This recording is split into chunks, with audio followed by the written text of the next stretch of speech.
छन अरोड़िया रेलवे फाटक फिलहाल रहेगा बंद। 20,000 आबादी की आवाजाही हो रही प्रभावित। रेलवे ट्रैक की मरम्मत कार्य के चलते हुआ फैसला।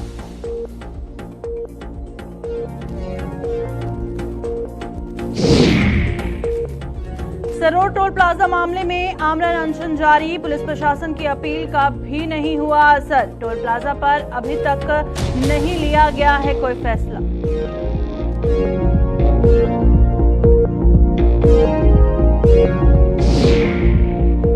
जीएमसी में रात को तैनात होंगे सलाहकार डॉक्टर। 1 सितंबर से नई व्यवस्था होने जा रही लागू। 4 विभागों के सलाहकार डॉक्टरों का रोस्टर तैयार।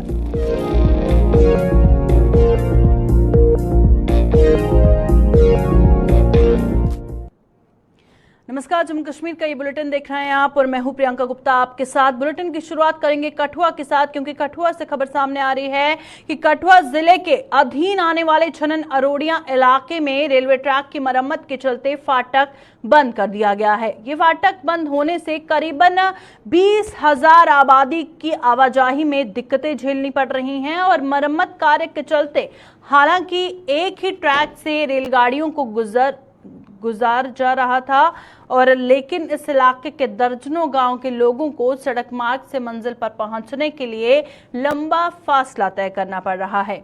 अब ये फाटक कितने दिन बंद रहेगा, इस पर जानकारी लेंगे। थोड़ी देर में हमारे संवाददाता कठुआ से नजीम मेहता ज्वाइन करेंगे। फिलहाल आपको बता दें कि इस कारण लोगों को कितनी परेशानियों का सामना करना पड़ रहा है। छन अरोड़िया रेलवे फाटक है जिसे फिलहाल बंद कर दिया गया है और 20,000 आबादी की जो आवाजाही यहां पर देखी जाती थी वो पूरी तरह से प्रभावित हो गई है।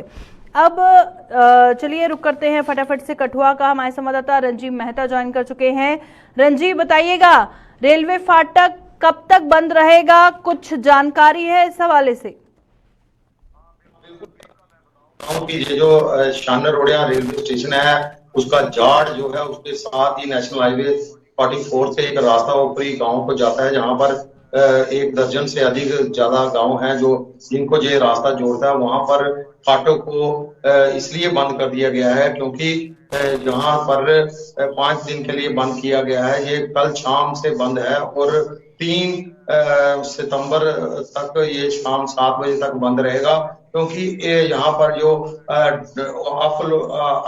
अपवर्ड्स की जो लाइन है, जो रेलवे की रेलवे ट्रैक है, उसके पटरी को बदलने का काम जो है वो बदस्तूर इन दिनों में किया जाएगा, जिसको लेकर जो रेल ट्रैफिक है उसको छन अरोड़िया से एक ही लाइन पर डाइवर्ट कर दिया गया है और छन अरोड़िया से लेकर बुद्धि रेलवे स्टेशन के बीच में जो इलाका है वो एक ही लाइन पर जो है वो जितनी भी ट्रेनें आने ऑनवर्ड अपर लोडिंग वाली और डाउन वाली और अप वाली जो ट्रेनें हैं वो एक ही लाइन पर चलेंगी और यहाँ पर जो दूसरी लाइन है उस पर लगातार 5 दिन के लिए जो पटरी को रेलवे ट्रैक को बदलने का काम जो है वो किया जा रहा है। अभी तक बड़ी बड़ी जो सूबे की जानकारी है अभी तक की, उसके मुताबिक अभी इनके मजदूर और अधिकारी जो हैं वो आ चुके हैं और जिसको लेकर अभी वहां पे काम शुरू हो चुका है और बड़ी बड़ी मशीनरियां जो आएगी और जिससे जो है पटरी को बदलने का कार्य जो है किया जाएगा। जी प्रियंका।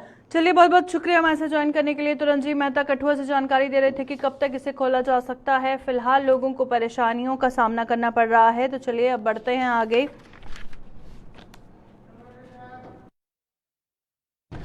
बात करेंगे अब सरोड टोल प्लाजा की। और सरोड टोल प्लाजा बंद करने की मांग को लेकर सांबा में अभी भी अनशन लोग कर रहे हैं और लोगों को समझाने की पुलिस प्रशासन तमाम कोशिशें कर रहा है जो कि व्यर्थ साबित हो रही हैं। बीती रात भी डीसी और जिले के एएसपी ने जिस तरह से अनशन स्थल पर पहुंचकर इन लोगों से अनशन खत्म करने की अपील की थी, लेकिन इस अपील का कोई भी असर होता नजर नहीं आ रहा है और आज भी जो अनशन है बदस्तूर जारी है। तो तस्वीरों में साफ तौर पर आप देख सकते हैं सरोड टोल प्लाजा के मुद्दे को लेकर अभी भी अनशन जारी है। हालांकि पुलिस प्रशासन ने अपील की थी कि जब तक कोई फैसला नहीं होता है तब तक आप शांति बनाए रखें। फिलहाल जो है अनशन की तस्वीरें इस वक्त सामने आ रही हैं और सरोवर टोल प्लाजा बंद करने की जो इनकी मांग है उसे लेकर ये लोग अनशन पर बैठे हुए हैं। और कल बीती रात बात करें तो डीसी और जिले के एसपी ने अनशन स्थल पर पहुंचकर इन लोगों से अनशन खत्म करने की अपील की, पर उसके बावजूद भी ये अपील का कोई भी असर नहीं देखा गया। चलिए रुक करते हैं, सांबा से हमारे संवाददाता ऋषि खजूरिया मैसेज ज्वाइन कर चुके हैं।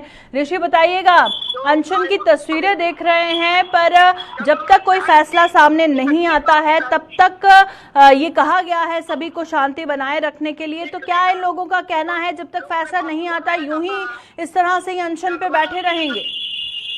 देखिए, आपको बता दें कि जिस तरह से लगातार इन तमाम सांबा के लोगों का अनशन जारी है टोल के विरोध में, और लगातार प्रशासन भी अपने पर कोशिश कर रहा है कि इनको मनाया जाए और अनशन को खत्म किया जाए। लेकिन तमाम जो लगातार कल के लिए लगाई जा रही थी कि नेशनल हाईवे अथॉरिटी की जो टीम यहाँ जम्मू कश्मीर का दौरा करेगी, तो दौरे के दौरान जो है रिपोर्ट जो तैयार की जाएगी उसके बाद एक फैसला जो आएगा। लेकिन अभी तक कोई फैसला आया नहीं है और अभी रिपोर्ट आना बाकी है। लेकिन यहाँ पर डीसी जो है यहाँ लगातार इन तमाम लोगों से बात कर रहे हैं कि मसले का कोई ना कोई हल निकाले और अनशन को समाप्त कर दे। लेकिन अनशन का कि हम अपना खत्म नहीं करेंगे तो टोल का ये जो मसला हल नहीं होगा, टोल को यहाँ से नहीं हटाया जाता। कहीं ना कहीं प्रशासन अपने अंत पर कोशिश कर रहा है, कोशिशें अभी जो नहीं ला रही है, लेकिन मदरसा का दौर लगातार जारी है। चलिए ऋषि, बहुत शोर वहाँ से आ रहा है, बहुत बहुत शुक्रिया हमारे साथ ज्वाइन करने के लिए। तो ऋषि खजूरिया जिस तरह से बता रहे थे कि बहुत सारे लोग जो हैं इस वक्त अनशन पर बैठे हैं सरोवर टोल प्लाजा बंद करने की मांग को लेकर, और जिस तरह से पुलिस प्रशासन की तरफ से बार बार अपील की गई पर फिलहाल अपील का कोई असर नजर नहीं आ रहा है। लोगों की लंबित मांग को देखते हुए जीएमसी जम्मू के इमरजेंसी में 1 सितंबर से बदलाव किया जा रहा है और नई व्यवस्था में शाम के बाद रात में इमरजेंसी में सलाहकार डॉक्टरों की सेवाएं ली जाएंगी। इसके लिए मेडिसिन, सर्जरी और ऑर्थो, जिस तरह से बताया जा रहा है, ऑर्थो और एपेस्थीसिया विभाग के सलाहकार विभाग के डॉक्टरों का जो रोस्टर है वो तैयार कर लिया गया है। अब ये फैसला क्यों किया गया है, क्या किया गया है, किस तरह से रोस्टर तैयार होगा, उसके हवाले से थोड़ी देर में हमारी संवाददाता जम्मू से ज्वाइन करेंगी, आपको बताएंगे। पर फिलहाल लोगों ने बहुत देर से ये मांग की थी कि जो जीएमसी जम्मू है उसकी इमरजेंसी में जो है एक रोस्टर तैयार किया जाए और शाम के बाद इमरजेंसी में जो सलाहकार डॉक्टर हैं वो मौजूद होने चाहिए, उनकी सेवाएं ताकि वो ले सकें। और इसके लिए मेडिसिन, सर्जरी, ऑर्थो और एपेस्थीसिया जो विभाग है उसके सलाहकार विभाग के डॉक्टरों का रोस्टर फिलहाल तैयार किया गया है। तो आपके लिए एक इम्पॉर्टेंट इंफॉर्मेशन है, क्योंकि जीएमसी जम्मू में शाम के बाद किस तरह से आप सलाहकार डॉक्टरों की सेवाएं ले पाएंगे, क्या कुछ इसमें बदलाव किया गया है, उसके बारे में आपको जानकारी देंगे। फिलहाल एक बड़ा डिसीजन लिया गया है लोगों की मांगों को देखते हुए, क्योंकि बहुत देर से लोगों की मांग थी इस हवाले से। और जिस तरह से बताया जा रहा है कि जो नई व्यवस्था है, नया रोस्टर बनेगा, शाम के बाद रात में इमरजेंसी में जो सलाहकार डॉक्टर हैं उनकी सेवाएं ली जा सकती हैं। और ये फैसला लेना इम्पोर्टेंट भी था, क्योंकि शाम के बाद जैसे बहुत सारी कंप्लेंट्स आती थी लोगों की कि शाम के बाद कहीं ना कहीं कहीं पर डॉक्टर अवेलेबल नहीं होता या कहीं पर देरी हो जाती है, या जो भी मांगे थी उनकी शिकायतें थी, उसे लेकर ये बड़ा डिसीजन जीएमसी जम्मू द्वारा लिया गया है। और जीएमसी जम्मू की इमरजेंसी में 1 सितंबर से फिलहाल बदलाव किया जाएगा। क्या है पूरी जानकारी, रुक करते हैं हमारी संवाददाता जम्मू से शिल्पा शर्मा हमारे साथ ज्वाइन कर चुकी हैं। शिल्पा, बताइएगा क्या कुछ अभी तक सामने आया है, कैसे रोस्टर तैयार होगा, शाम के बाद किसी भी डिपार्टमेंट में कोई भी दिक्कत पेशेंट को नहीं होनी चाहिए, उसे लेकर क्या डिसीजन लिया गया है, जानकारी दीजिएगा। देखिए, आपको बता दें कि जम्मू जीएमसी की बात करें तो लगातार हर कदम जो है देखने को मिल रहा है। जब से प्रिंसिपल डॉक्टर आशुतोष जो है इन्होंने पद संभाला है, तब से कोई ना कोई कदम जो है वो जीएमसी में देखने को मिल रहा है। और वहीं पर अगर जम्मू जीएमसी के इमरजेंसी की बात करें तो अब एक नया बदलाव जो है वो 1 सितंबर से देखने को मिलेगा, जहां पर यानी कि जो जूनियर डॉक्टर्स है अब वहां पर जो है वो सीनियर डॉक्टर्स रात्रि के समय वहां पर मौजूद होंगे, ताकि किसी भी प्रकार की मरीजों को कोई भी दिक्कत परेशानियों से जूझना ना पड़े। आपको बता दें कि टीम की जो है डॉक्टरों की टीम जो है वो शाम को 4:30 से रात 11 बजे तक जो है वो इमरजेंसी में तैनात रहेंगी, जहां पर 4 टीमों को जो है वो तैयार किया गया है, रोस्टर जो है वो तैयार किए गए हैं। मैं आपको डिपार्टमेंट बता दूं कि मेडिसिन, सर्जरी, ऑर्थो और एनेस्थीसिया विभाग है, ये 4 डिपार्टमेंट ऐसे हैं जहां पर जो है इनकी रोस्टर जो है वो तैयार की गई है और इनमें से 3 टीम जो है वो लगभग 4:30 बजे से 11 बजे तक जो है वो रात्रि के समय तैनात रहेंगे। क्योंकि ऐसे कई बार जो है वो देखने को मिला है जम्मू जीएमसी में कि लगातार जिस तरीके से मरीजों की बात करें तो मरीज जो है वहां पर अलग अलग क्षेत्रों से आते हैं, अलग अलग इलाकों से, दूर दराज इलाकों से आते हैं और कहीं ना कहीं रात के समय जो है वो काफी परेशानियों से उन्हें जूझना पड़ता है। कई बार जो है वो टेस्ट जो है वो काफी लंबे चौड़े जो लिखे जाते हैं, उनमें भी काफी ज्यादा परेशानियां उन्हें देखनी पड़ती है। इसी को मद्देनजर रखते हुए अब ये फैसला लिया गया है कि 1 सितंबर से रात के समय जो है वो सीनियर डॉक्टर्स वहां पर तैनात रहेंगे, ताकि जो परेशानियां बीते समय में मरीजों को देखनी पड़ती थी, अब वो जो है वो आने वाले समय में मरीजों को फेस नहीं करनी पड़ेगी। चलिए, बहुत बहुत शुक्रिया शिल्पा ज्वाइन करने के लिए। शिल्पा शर्मा हमारी संवाददाता जम्मू से ज्वाइन की हुई थी, पूरी जानकारी दे रही थी कि अब जो डिसीजन जीएमसी जम्मू द्वारा लिया गया है उससे लोगों को, जो पेशेंट्स वहां पर आते हैं, तीमानदार आते हैं, उन्हें किसी तरह की परेशानी अब नहीं होगी। केंद्र सरकार द्वारा घरेलू गैस सिलेंडर की कीमतों में की गई 200 रुपए की कटौती का लोगों ने स्वागत किया है। घरेलू गैस सिलेंडर की कीमत में इतनी भारी कटौती काफी लंबे समय के बाद की गई है, जिससे महंगाई के इस दौर में काफी हद तक लोगों को राहत मिली है। केंद्र सरकार ने ये तोहफा रक्षाबंधन और ओणम पर हर घर की रसोई संभालने वाली महिलाओं को दिया था। इसके अलावा उज्ज्वला योजना के तहत भी घरेलू गैस सिलेंडर पर 400 रुपए की सब्सिडी देने का फैसला किया गया है और लोगों का कहना है कि वो सरकार के इस फैसले का समर्थन करते हैं और उम्मीद है कि भविष्य में भी सरकार कुछ ऐसे और फैसले भी जनहित में लेकर हर वर्ग को राहत पहुंचाएगी। सेंट्रल सरकार ने जिस तरह से आई थी, बड़ी उम्मीदें थी हमें थी। धीरे धीरे 450 का सिलेंडर आज की डेट में 1150 का हो चुका था, जिससे रसोई चलाना सच्ची में महिलाओं के लिए बहुत मुश्किल हो चुका था। देर आए दुरुस्त आए, 200 रुपये सस्ता सिलेंडर हुआ है, प्रशंसा के काबिल है ये कदम। हम इसका स्वागत करते हैं। जब महंगाई थी तब विरोध भी करते थे, आप थोड़ा सा सस्ता किया तो इनका समर्थन भी करते हैं, प्रशंसा भी करते हैं। सरकार को चाहिए कि इसी तरह के निर्णय समय से समय लेते रहे, सिर्फ इलेक्शन के समय ना लें। इलेक्शन आने वाले हैं तो ये सोच के ना लें, लोगों के मध्य वर्गों का हित रखते हुए, देखते हुए इस तरह के निर्णय लेते रहें, ताकि रसोई चलाना थोड़ा आसान हो सके। अभी खबरों के माध्यम से सुनने को मिला है, पढ़ने को मिला है कि हाँ, उज्ज्वला योजना के तहत जो लोग आते हैं उनको लगभग 400 रुपये की सब्सिडी मिलेगी। अच्छा कदम है। वो मध्य वर्ग से भी थोड़ा नीचे के लाइन में आते हैं, तो इसलिए ये अच्छा कदम है। उनको 400 रुपये सिलेंडर सब्सिडी मिल रही है, अच्छी बात है। लेकिन जो मध्य वर्ग के लोग हैं, उन्हें जिन आज की डेट में जो 25 रुपये 27 रुपये सब्सिडी मिल रही है, हम सरकार से ये चाहेंगे कि उनकी सब्सिडी भी थोड़ी सी बढ़ाई जाए। मध्य वर्ग सबसे कमज़ोर कड़ी जो है मध्य वर्ग ही है, और सबसे जो मजबूत कड़ी है भाजपा को समर्थन देने की, वो भी मध्य वर्ग ही है। मध्य वर्ग का ध्यान रखिए अगर अगले इलेक्शन जीतना है, नहीं तो अन्यथा थोड़ा मुश्किल हो सकती है। ये बिल्कुल सही बात है, इलेक्शन आ रहे हैं इसीलिए सरकार इस तरह का काम कर रही है, लेकिन फिर भी इस तरह का उन्होंने काम किया, इसकी हम तारीफ़ करते हैं, प्रशंसा करते हैं। तो वहाँ पता चला कि गैस सिलेंडर रात का सस्ता हो गया है और गवर्नमेंट ने गैस सिलेंडर 970 रुपये का कर दिया है। इससे तमाम जो गरीब लोग हैं और आम लोगों को इससे काफ़ी राहत मिली है। हम चाहते हैं कि मोदी साहब ऐसा ही है, हमें जैसे कांग्रेस के टाइम में 500 का सिलेंडर था, अगर 500 का सिलेंडर कर दे तो आम जो गरीब आदमी है उसको बहुत ज़्यादा राहत मिले। और सब्सिडी भी जो रिलीज हुई है, सब्सिडी का भी हम वेलकम करते हैं। पहले तो सब्सिडी बंद थी, चलो अब इलेक्शन के कारण की है, मगर फिर भी हम वेलकम करते हैं भाई ये सब्सिडी मोदी सरकार दे रही है।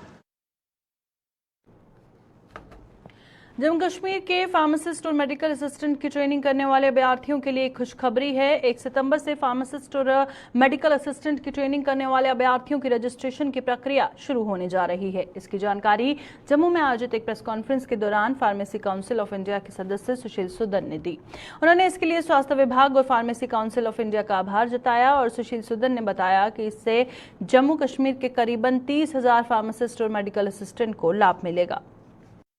गवर्नमेंट ने जितने भी ऑब्स्ट्रक्शंस लगाई, हमने उनका उस ऑब्स्ट्रक्शंस को दूर किया और लगातार 3 साल ये कोशिशों के बाद आज हम इस नतीजे पर पहुंचे हैं कि जितने हमारे लेफ्ट ओवर मेडिकल असिस्टेंट हैं, फार्मासिस्ट हैं, वो तकरीबन 25 से 30 हज़ार लोग हैं। उनको हम जो है रजिस्ट्रेशन कल परसों से उनकी रजिस्ट्रेशन शुरू हो रही है 1/9/2023 से। और मैं शुक्रगुजार हूँ लेफ्टिनेंट गवर्नर मनोज सिन्हा जी का, अरुण मेहता जी जो हमारे चीफ सेक्रेटरी हैं, भूपिंदर कुमार जी, हमारे president pharmacy council of India doctor Montu Kumar M Patel ji, इन सब का, मनसुख मांडविया जी का, डॉक्टर प्रवीण भारती जी का, कि इन सब की कोशिशों के बावजूद और होम मिनिस्ट्री में जो हमारा जो केस गया था, इनकी लगातार इनकी कोशिशों के बावजूद हमारा जो केस है, आज हम ये कह सकते हैं कि हम जीत के आए हैं। कहते हैं कि जिसका कोई नहीं होता उसका खुदा होता है, लेकिन ये बातें सिर्फ किताबों तक ही सीमित होकर रह गई हैं। हकीकत से इसका कोई भी लेना देना नहीं है। अगर इस बात में कोई सच्चाई होती तो जम्मू कश्मीर के जिला उधमपुर के ब्लॉक डंसाल की पंचायत पौंथल के गांव चुल्लाना का ये परिवार यूं बेहाल ना होता। पेश है इसी पर एक रिपोर्ट।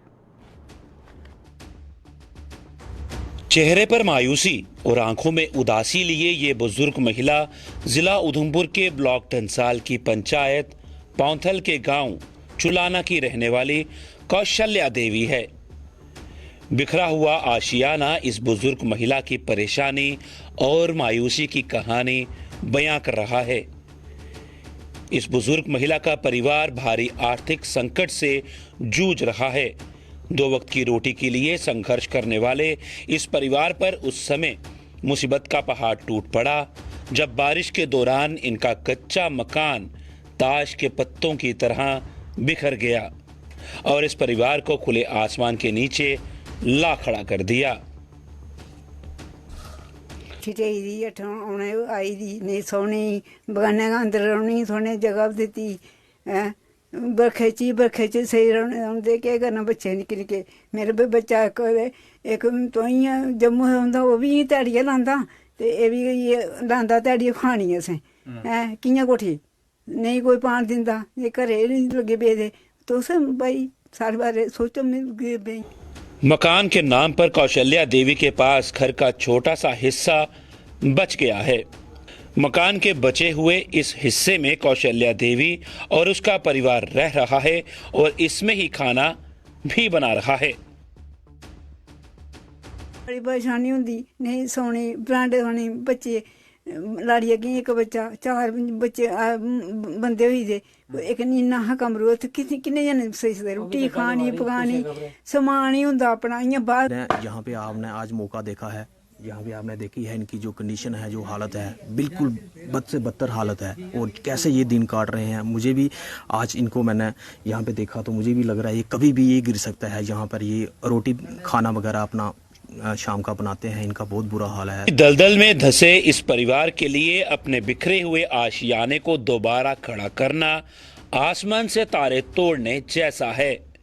बेबस इस गरीब महिला ने अपने मकान को दोबारा बनाने के लिए कई बार प्रधानमंत्री आवास योजना के लिए आवेदन भी किया, लेकिन हर बार इस महिला को सिवाय मायूसी के कुछ नहीं मिला। पर मेरे किराए जिंदे ही भरे असी तम नहीं करोनी सोई। काफ़ी 3-4 साल से ये परेशान है। इनको जो प्रधानमंत्री आवास योजना में हमने कई बार प्रयास किया और कई बार इन्होंने फाइलें बनवा के जो है वो RD जो डिपार्टमेंट है डंसाल उनको दी, लेकिन आज तक इनका लिस्ट में लिखान दे कोठी दी होंदी नहीं ते ना तो कोई ग्राम सेवक होंदा, कोई पुछदा कोई नहीं, कोई सुनवाई नहीं है, कोई सुनवाई नहीं। मारे दिख लो कुछ रोना है और 2-3 घर ऐसे नहीं रोने जगह नहीं। स्थानीय पंच और सरपंच के मुताबिक उन्होंने भी कई बार कौशल्या देवी के मकान को लेकर ग्रामीण विभाग के अधिकारियों से चर्चा की है, लेकिन किसी ने भी सुनवाई नहीं की। कौशल्या देवी के साथ साथ इन लोगों ने भी सरकार से पीड़िता को प्रधानमंत्री आवास योजना का लाभ देने की गुहार लगाई है। थो है करानी चलो कोई कोठी पाने कोई थोड़ी मरी जगह पेइया बच्चे मेरे केह् करना इन्हें ध्याड़ी लानी खानी। मेरी अऊं बमार बंदे में किन्ने चिर बमार गैंठियां मिगी दवाई खानी ना केह् करना इन्हें बेचारे। आपके माध्यम से एडमिनिस्ट्रेशन ये अपनी डिस्ट्रिक्ट एडमिनिस्ट्रेशन जितनी भी है मेरी इनसे भी अपील है। ड्यूटी अपने उपराज्यपाल जो मनोज सिन्हा साहब हैं, मेरी इनसे अपील है कि जो ऐसे लोग हैं उनको पहले प्रधानमंत्री आवास योजना का बेनिफिट मिलना चाहिए, जो लोग डिज़र्व करते हैं। मैं भी पिछले 3-4 साल से डिपार्टमेंट को बोल रहा हूं कि इनका नाम जो है वो सर्वे लिस्ट में डालो। आर्थिक संकट से जूझ रही कौशल्या देवी और इसका परिवार सिर छिपाने के लिए छत का निर्माण करने में असमर्थ हैं। सरकार के साथ साथ ऊपर वाला भी इनकी मदद के लिए आगे नहीं आ रहा है। अपनी इस बेबसी पर कौशल्या देवी के आंसू छलक जाते हैं, लेकिन इसके आंसू पहुंचने के लिए ना तो सरकार आगे आ रही है और ना ही कोई गैर सरकारी संस्था। डंसाल से देवेंद्र सिंह के साथ अश्विनी चंदेल की रिपोर्ट।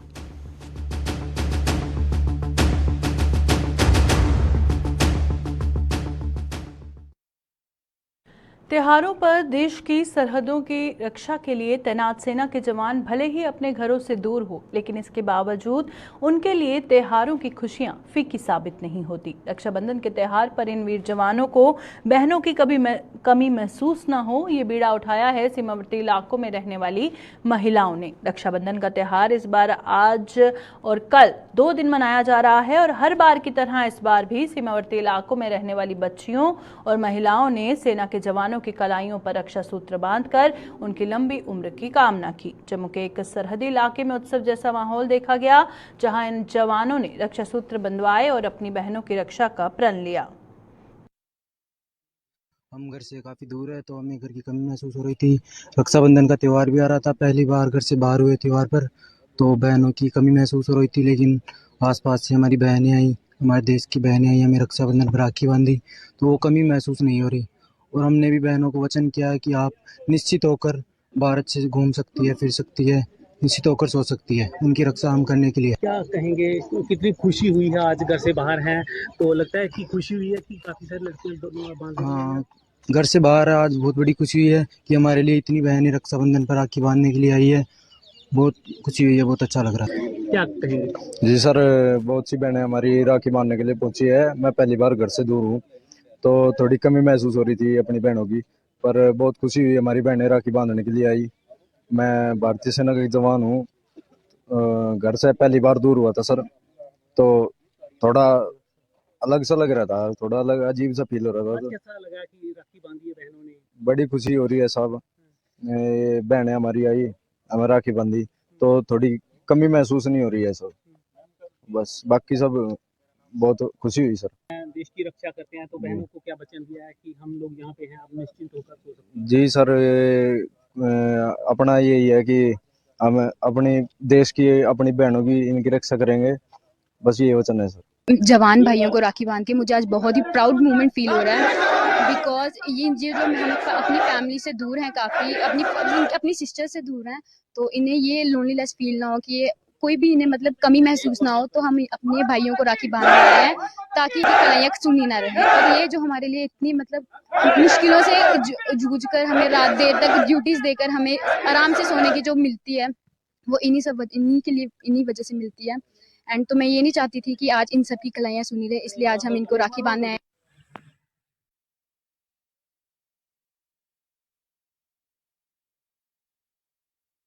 अभी के बुलेटिन में फिलहाल इतना ही, दीजिए इजाजत, नमस्कार।